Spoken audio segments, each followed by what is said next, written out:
Now in this video, usually I'll give you problems and you're gonna have to find out what its domain is and what its range is.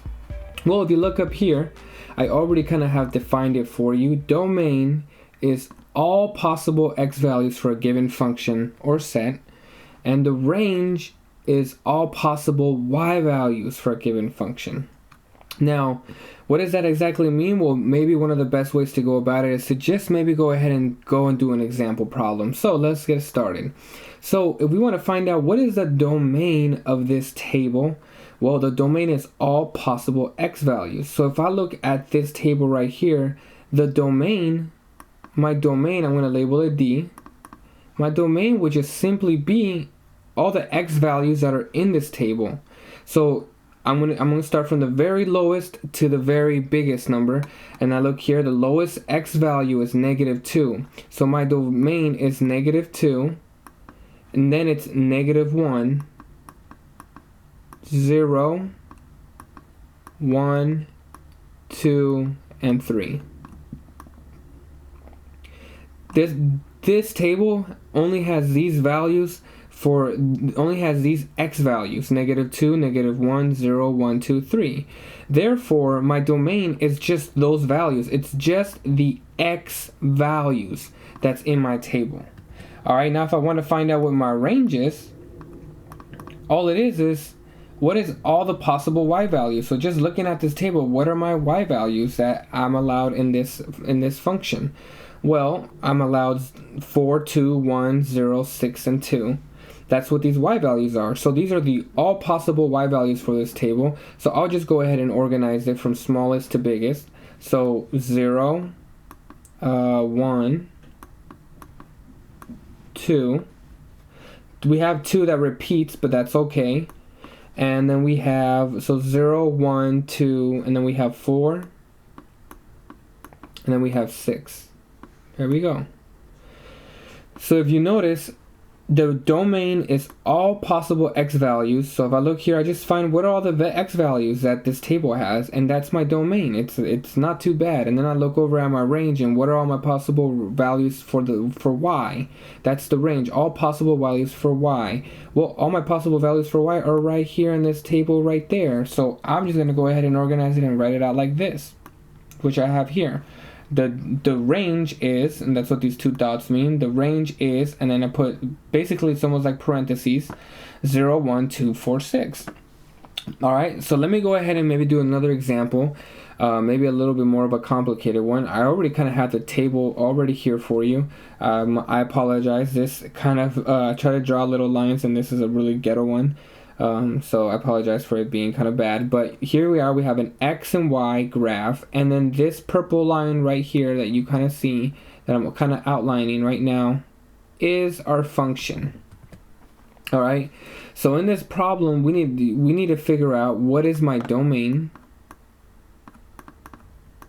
okay, and what is my, you know what, what is my domain, and then what is my range. There we go, that's a little bit better.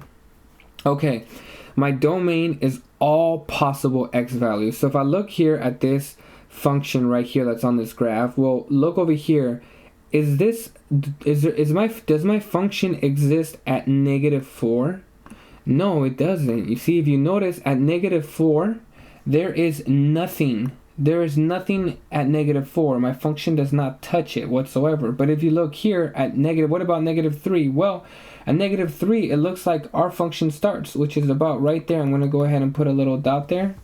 Or maybe use a different color since that we already have that one. Let's go ahead and use kind of gray. So if we look right here, -3. My function starts off right there at that point. So I know my function exists at -3. That is the lowest point possible. So my domain is from -3, parentheses.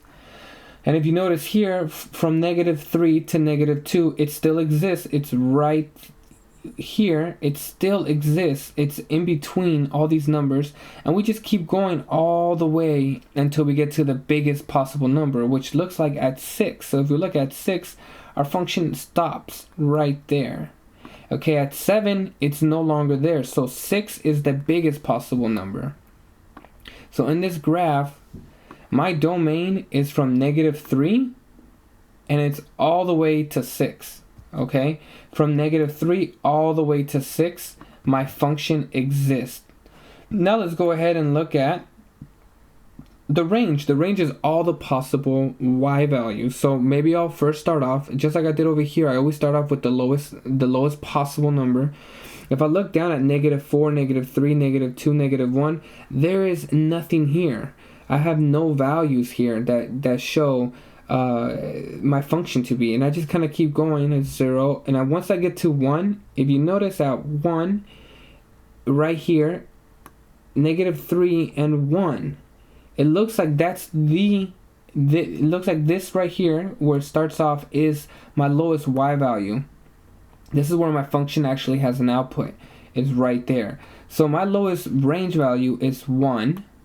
Okay, and now I'm gonna keep going at 2. There's a value right here, and there's also a value like right about there. I go to 3, my y value is right here, and there's also one right there. I go to 4, and there's one right here, and then there's also one right there. I finally go to 5, there's one right there, and there's one right there. And then when I go to what looks like to be 5.5 right up here, this is the highest y value. This is the highest that my function gets to. So 5 is going to be my highest possible y value. Notice at 6, my function is no longer there, and that's why it is not a part of my range. Okay, so the domain is all possible x values. Well, we start with the lowest, which is -3, and we work our way to the highest, which it finally stops at 6. So from -3 to 6 is my domain. My range is the lowest y value to the highest y value. So my lowest y value is at 1, and then the highest y value I have is at 5.5, it looks like. And so that's why, this right here should be 5.5. I forgot to include the other 5. There we go, 5.5. So the range should be from 1 to 5.5, not 5. My apologies.